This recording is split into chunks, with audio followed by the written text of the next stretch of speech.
Jawa Tengah sebagai provinsi yang berapa kali mendapat penghargaan dari KPK karena indeks pencegahan korupsinya berhasil sangat tinggi. Sekolah dari SMKN 1 Saleh. Sekolahnya bayar?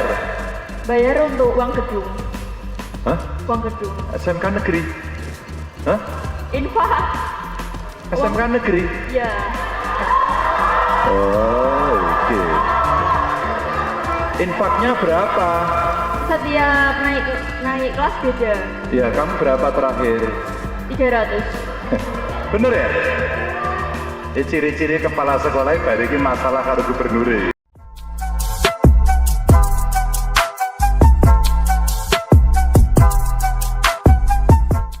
Halo sahabat Ganjar, ketemu lagi kita di podcast Suara Ganjar. Nah, kita akan berbicara tentang politik dengan cara yang sangat menyenangkan, cara yang bersahabat, tentunya dengan isu-isu yang sangat up to date. Pada hari ini kita kehadiran seorang narasumber yang tentunya kalau kita lihat menghiasi layar kaca ya. Beliau ini adalah salah satu praktisi hukum terkemuka. Saya izin menyapa dulu ini, Bang Roni ya. Iya, Mas Adi. Bang Roni Talapesi. Talapesi. Terima kasih Mas Adit. Jadi kalau kita lihat nih, Bang Roni ini dulu sering muncul di layar kaca nih,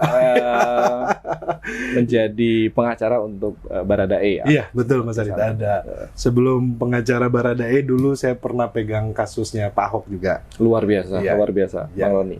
Oke, jadi saya sedikit memperkenalkan Bang Roni. Beliau ini sekarang adalah Wakil Ketua DPD PDI Perjuangan Provinsi DKI Jakarta bidang hukum ya. Betul, Mas ya, Adit. luar biasa, pas sekali ini dengan latar belakang beliau.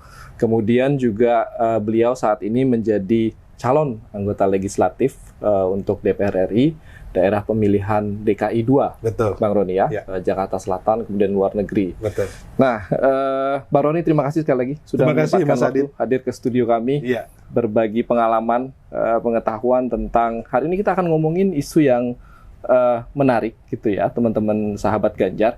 Kita akan ngomongin tentang penegakan hukum, khususnya pelindungan hukum terhadap masyarakat. Kita akan ngomong macam-macam mulai dari pemberantasan korupsi dan juga terkait dengan pelindungan terhadap pekerja migran Indonesia. Nah, Bang Roni, saya mau mulai dulu nih ya. Ya.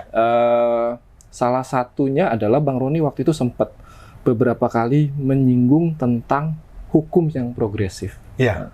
Nah, boleh nggak Mas sharing dengan kita gitu ya, hukum progresif itu apa sih itu sebenarnya? Iya. Terima kasih Mas Adit, saya sudah diundang di podcast Sahabat Ganjar. Ya, saya latar belakang sebagai pengacara, itu adalah profesi saya dan juga saya sebagai kader partai PDI Perjuangan. Tapi kesehariannya kan sebagai pengacara kan, sebagai pengacara tentunya saya sering menghadapi atau sering menangani perkara-perkara terutama untuk orang-orang yang tidak mampu atau yang kita sebut wong cilik, orang-orang kecil. Dan itu yang membuat saya melihat bahwa penegakan hukum Indonesia ini ke depannya harus lebih progresif. Beberapa kesempatan memang saya sampaikan bahwa penegakan hukum yang progresif itu tujuannya apa sih? Bahwa penegakan hukum yang progresif itu ada tujuannya pada keadilan dan kemanusiaan. Dan juga kesetaraan. Nah, bahwa penegakan hukum yang progresif ini dia tidak fokus manusia bukan hanya sebagai objek tetapi sebagai subjek. Nah, jadi penegakan hukum yang progresif ini melihat juga bahwa manusia ini tujuannya adalah penegakan hukum manusia sebagai subjek bukan sebagai objek. Kenapa saya bilang seperti itu? Bahwa bicara soal keadilan ini kan kita bicara bagaimana kesetaraan keadilan ini. Jadi tidak hanya milik untuk orang yang ibaratnya yang mampu saja, orang yang punya uang aja, punya duit aja. Yeah. Tetapi juga penegakan hukum ini yang milik semuanya, terutama untuk kalangan yang ada di level paling bawah. Bahwa inilah harapan kami sebagai anak muda kan, melihat bahwa Indonesia ke depannya harus penegakan hukum sebagai penegakan hukum yang progresif dan juga fokusnya kepada manusia. Dan juga pun partisipasi dari masyarakat dan juga ke depannya adalah hukum itu tidak kaku atau statis saja. Jadi harus mengikuti perkembangan zaman. Kenapa saya bilang perkembangan zaman? Karena hukum ini kan selalu bergerak maju ke depan ya. bergerak maju, terus lebih up to date. Jadi penegakan hukum itu tidak kaku lagi gitu loh. Kalau ya lu salah ya lu masuk penjara gitu loh. Tetapi kan kita harus lihat kenapa dia berbuat ini, karena ada sebab akibat. Kalau kita lihat dia tidak ada niat, dia tidak ada mens rea, baiknya ini dikaji ulang gitu loh oleh penegak hukum. Nah, inilah harapan-harapan kita, saya dan teman-teman, dan saya sebagai generasi muda milenial yang memang kebetulan sebagai pengacara menghadapi situasi seperti ini, dan saya yakin bahwa penegakan hukum ke Indonesia ke depannya lebih baik lagi. Oke, Seperti itu Mas Adit. Oke, Bang Roni, jadi tadi sempat bicara beberapa kali itu tentang fokusnya pada manusia. Yang saya pahami adalah Bang Roni menawarkan hukum progresif ini harus melihat bahwa hukum diciptakan untuk melindungi seluruh manusia gitu. Melindungi hak-hak manusia, hak gitu. manusia Dan gitu. juga hukum ini tidak hanya berbicara soal keamanan, ketertiban, tetapi juga berbicara soal keadilan, soal kesetaraan, soal kesejahteraan. Oke. Nah, kalau ini saya lihat ini yang menarik kan, saya kan mengikuti ya kepemimpinan Pak Ganjar yang di Jawa Tengah kan. Saya bilang, wah, ini keren karena beliau sudah melakukan hal tersebut gitu. Jadi hukum itu fokusnya kepada manusia, pembangunan itu fokusnya kepada manusia gitu loh. Jadi segala sesuatunya, kebijakan, aturan itu ada nggak dampaknya buat manusia? Itu yang saya lihat, dan keberpihakan itu yang saya lihat bahwa Pak Ganjar melakukan hal tersebut. Ini di Jawa Tengah ya. Oke, baik. Terima kasih Bang Roni. Jadi hukum ini tidak hanya seperti undang-undang, tidak hanya tidak kaku, teks gitu ya, tidak hanya teks, tapi melihat kepada konteksnya gitu ya. Bagaimana hukum itu ditegakkan, apakah dia melindungi manusia sebagai subjek sekaligus objek hukumnya gitu ya. Nah, Bang Roni, kalau kita bicara ini milenial nih ya. Yes, milenial, kita masih Bang Roni ngelihat sebagai seorang milenial, generasi muda yang nantinya kemudian akan menjadi pemimpin untuk Indonesia gitu ya. Manfaat apa sih dari seandainya Indonesia menerapkan model hukum progresif seperti ini, Bang? Jadi kan kita ini golongan milenial, Gen Z ini kan suka terlibat. Kita aktif dalam proses setiap kehidupan berbangsa ya. Dengan cara kita ya, contohnya kita aktif dengan sosial media, berkomentar. Itu adalah bentuk dari kepedulian kita terhadap bangsa dan negara. Jadi jangan dibilang generasi milenial, Gen Z itu tidak peduli. Sebenarnya kita itu sangat memperhatikan, sangat up to date. Jadi bentuk bagaimana kita berpartisipasi itu adalah contohnya lewat sosial media. Ikut mengawal proses hukum, contohnya kasus A. Kayak kemarin kasusnya Baradae ya. Saya yakin bahwa itu banyak banget yang ikut mengawal dari generasi milenial, Gen Z, karena mereka mau ini bahwa hukum ini berkeadilan gitu. Dan poin penting adalah hukum penegakan hukum yang progresif karena ada keterlibatan dari masyarakat, dan di situ ada generasi milenial dan Gen Z yang ikut terlibat gitu loh. Nah, terus kita lihat bagaimana pembuatan undang-undang, dan juga teman-teman ikut mengawal proses pembuatan undang-undang, dan juga pun sekarang kan lagi tahun politik ya. Generasi milenial dan Gen Z, mereka itu sangat kritis, sangat hati-hati, sangat berpikir, mengecek jejak rekam jejak dari seseorang. Karena apa? Mereka mau ada wakilnya mereka nanti yang mewakili mereka. Jadi mereka tuh sangat baca, sangat mencari tahu rekam jejak seseorang, calon pemimpinnya, calon wakilnya. Itulah bentuk partisipasi dari generasi milenial atau Gen Z. Di mana saya bilang ini merupakan tanda-tanda bahwa penegakan hukum di Indonesia itu progresif gitu ya, karena ada keterlibatan ya.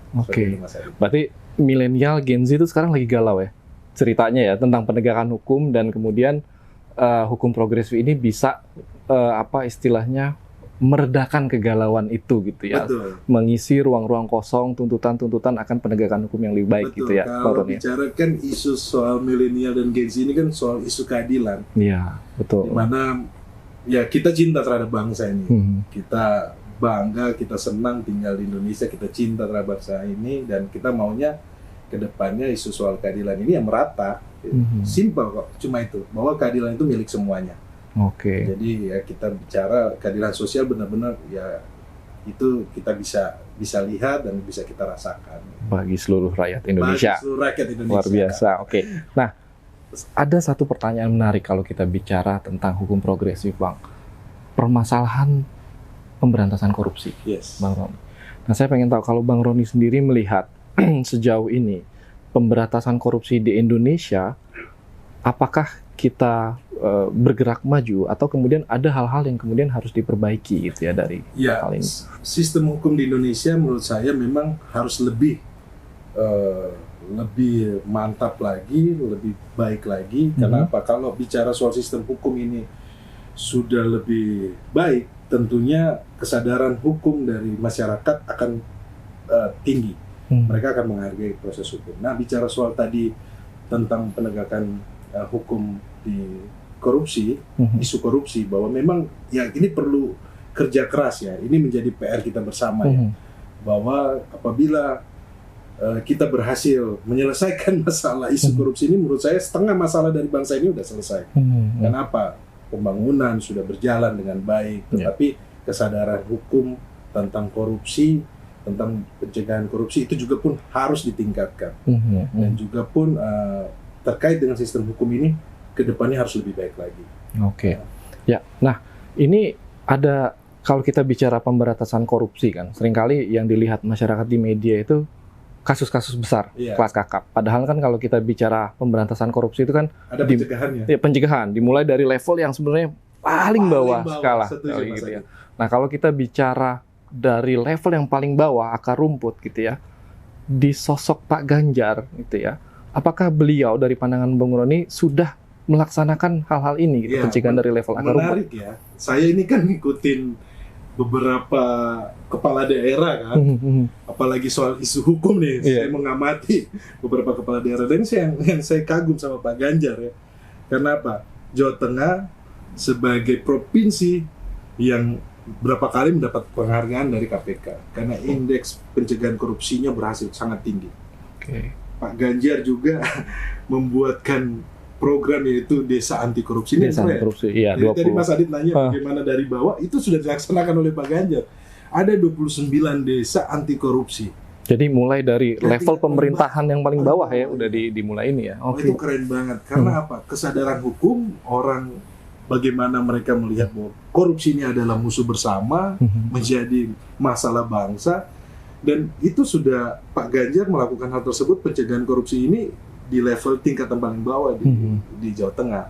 Dan menurut saya ini menarik. Kenapa? Karena bicara soal korupsi ini juga pun tidak hanya soal penindakan, tapi ada hal namanya pencegahan. Pencegahan, betul. Pencegahan ini kan perlu namanya edukasi, perlu dibuatkan suatu sistem, apakah sistemnya dalam bentuk digitalisasi, sehingga transparan, sehingga bisa ada pertanggungjawaban. Ini kan sebenarnya sistem yang dibangun oleh Pak Ganjar.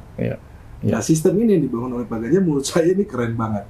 Dan ini kan saya berharap ya bahwa masyarakat Indonesia melihat bahwa sosok kepemimpinan Pak Ganjar yang berhasil dalam hal penegakan hukum di Jawa Tengah terkait dengan korupsi ini bisa ditingkatkan di level nasional gitu. Wah, harus. Jadi Bung Roni optimis ya? Pak Ganjar terpilih, pemberantasan korupsi jalan terus ya? Saya yakin bahwa pemberantasan korupsi, reformasi hukum, kemudian hukum yang progresif, semuanya itu kedepannya bisa lewat Pak Ganjar gitu. Oke, keren. Ya. Baik, Bung. Jadi berbicara tentang pemberantasan korupsi, tadi kita udah berdiskusi banyak. Ini saya mau balik ke Bung Roni, kan mencalonkan dari Dapil 2 DKI luar negeri. Banyak traveling keluar ya, menemui konstituen-konstituen gitu ya. Nah, Indonesia ini kan punya pekerja migrannya itu yang luar biasa besar sekali. Ratusan ribu di luar sana. Jutaan ya. Dan mereka ini pahlawan untuk kita gitu ya, pahlawan devisa. Tadi Bung Roni bicara kesejahteraan.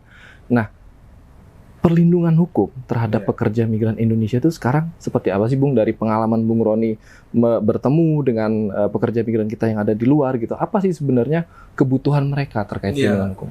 Terkait dengan perlindungan hukum ini kan mereka maunya ada kepastian hukum. Contohnya kehadiran negara apabila mereka itu ada masalah.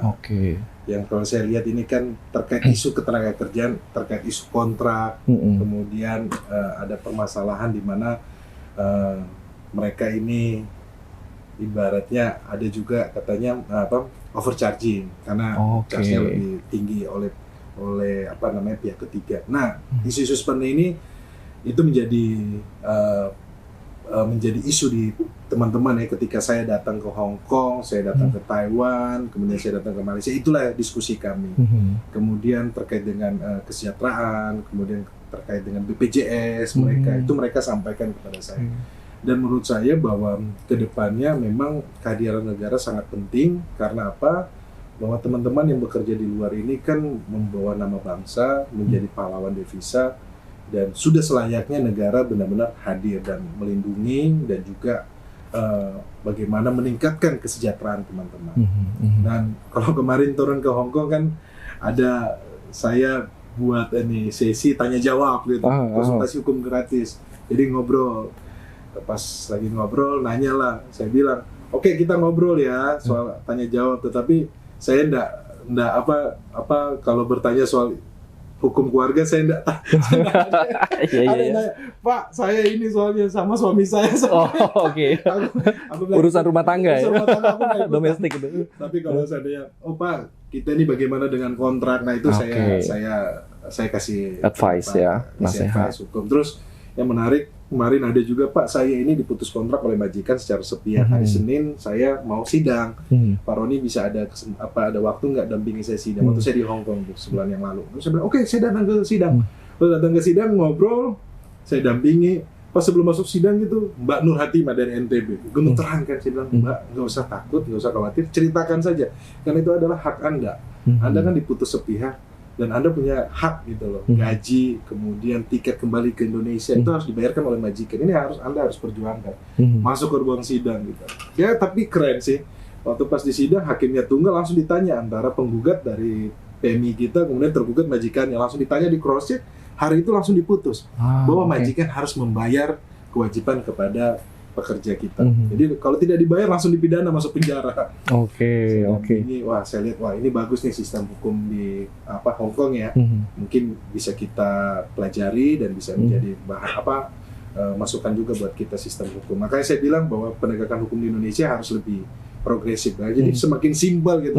Jangan bertele-tele gitu. Iya, benar. Jadi bicara penegakan hukum itu progresif dalam artian kita tidak hanya memperhatikan masyarakat yang ada di Indonesia, tapi juga masyarakat kita yang ada di luar gitu. Mereka juga membutuhkan perlindungan hukum yang progresif ini ya, Bung ya, betul. Nah, kalau kita bicara perlindungan hukum progresif di sektor pekerja migran Indonesia, Bang, saya mau balik ke bagaimana peran kepala daerah gitu ya. Betul. Terutama dalam hal ini Pak Ganjar. Kalau kita lihat kan dalam beberapa liputan media, beliau sempat mendirikan crisis center gitu ya. Terkait waktu itu ada kasus pekerja migran kita di Malaysia, kemudian juga yang di Kamboja juga ya, kasus human trafficking gitu ya. Nah, kalau Bung Roni melihat gitu ya, peran kepala daerah ini apakah sangat punya pengaruh yang positif terhadap kegiatan pelindungan hukum? Betul, Mas Adit, bahwa peran dari kepala daerah ini sangat penting. Karena proses keberangkatan ini, proses rekrutmen ini kan dari daerah ya, wilayah masing-masing, dan paling banyak TKI itu datangnya juga pun dari wilayah-wilayah yang memang, mohon maaf ya, mungkin tingkat ekonominya sederhana. Dan disitulah sebenarnya peran dari kepala daerah, bagaimana memberikan edukasi, terus melibatkan level pemerintah juga dari tingkatan bawah, kemudian membuat balai latihan kerja, dan saya lihat itu dilakukan oleh Pak Ganjar gitu. Jadi Pak Ganjar benar-benar selektif sehingga mempersiapkan PMI kita, pekerja migran kita ini untuk berangkat itu benar-benar sudah sesuai memenuhi syarat gitu loh. Kenapa? Kalau saya lihat ada dan kerjanya ada, kemudian perusahaan yang merekrut dia juga pun perusahaan yang diawasi oleh Pak Ganjar, pemerintah lewat dinas ketenagakerjaan. Dan itu baik. Kenapa? Karena ketika nanti teman-teman berangkat melalui jalur resmi, nantinya mereka itu bekerja secara nyaman tentunya. Karena mereka punya visa kerja, punya gaji. Jadi kalau berurusan sama hukum itu cepat tertangani, mereka punya asuransi, jadi mereka bisa kerja, bisa nabung, bisa kirim uang nih ke kampung kan. Itu menurut aku yang baik. Tetapi kan ada permasalahan ketika mereka berangkat ini no dokumen. Ya, Iya, itu dokumen karena dijanjikan diiming-imingi oleh pihak ketiga bahwa nanti gajinya besar, nanti mereka hidupnya lebih layak. Ternyata pas di sana ternyata pekerjaan tidak sesuai. Ketika seperti itu kan mereka mengadu ke siapa? Tetapi saya melihat bahwa Pak Ganjar dalam hal ini juga pun mengambil sikap, juga pun ikut gitu loh, ikut untuk sebagai kepala daerah, ikut juga memantau ya, sehingga membuat crisis center kan teman-teman pekerja migran Indonesia memantau warganya langsung, kondisi gimana gitu ya, proses hukumnya betul. gitu ya. Dan ini kan sebagai kepala daerah, sebagai tanggung jawabnya sangat luar biasa menurut saya sih, itu bagus sih. Dan ini manfaatnya terasa oleh teman-teman PMI. Dan waktu contohnya saya ke Hong Kong kan teman-teman cerita lah bahwa oh iya gubernur kita Pak Ganjar gitu loh, kita benar-benar baratnya dimong lah sebagai kepala daerah yang memperhatikan. Dan mereka cerita tidak hanya itu, ada salah satu PMI sampaikan bahwa anak saya bisa sekolah gratis. Karena dapat program yang itu sekolah gratis dari Pak Ganjar gitu kan. Iya, sampai kuliah malah ada yang sampai di Undip. Jadi dia cerita bahwa saya bangga karena punya gubernur seperti Pak Ganjar. Iya. Kami dari keluarga yang tidak mampu harus kerja jauh-jauh ke Hong Kong. Mereka sampaikan kepada saya, buat Pak Ganjar keren sih. Keren. Terima kasih Pak.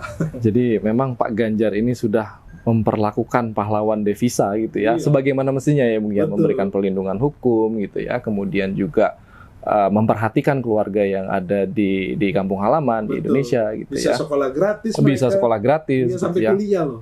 Nah kalau Bung Roni melihat dari apa yang sudah dilakukan Pak Ganjar gitu ya di masyarakat Jawa Tengah terkait dengan perlindungan terhadap pekerja migran, apakah ini kemudian bisa menjadi satu contoh yang ideal untuk diterapkan seandainya beliau menjadi RI 1? Ya, saya sangat yakin ya, di tingkatan provinsi beliau melakukan hal-hal yang besar, hal-hal terobosan yang berpihak pada orang-orang yang tidak mampu, berpihak juga kepada membuat regulasi yang untuk semua pihak itu berkeadilan. Menurut saya itu bagus. Dan untuk ketingkatan nasional menurut saya ya pastinya Pak Ganjar akan di tingkatan nasional ini Pak Ganjar bisa berbuat lebih banyak lagi gitu loh.